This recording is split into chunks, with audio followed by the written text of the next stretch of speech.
Ja, ich kann. Warte. Alter, ich bin die ganze Zeit angemeldet im WLAN von meinem scheiß von meiner Klimaanlage. Das macht gar keinen Sinn. Ja, ein Haken. Wir haben uns nicht mal. Entweder du hast eine neue Nummer oder hast mich blockiert.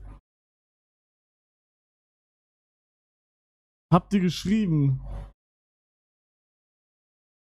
Digga, Motherfucker, neue Nummer. Was soll ich dir schicken? Meine Größe und alles?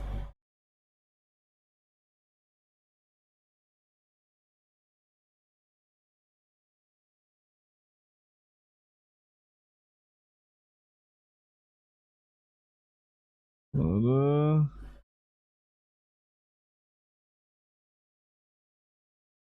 So, Celtics hat jetzt meine Adresse, meinen Namen und meine Größe.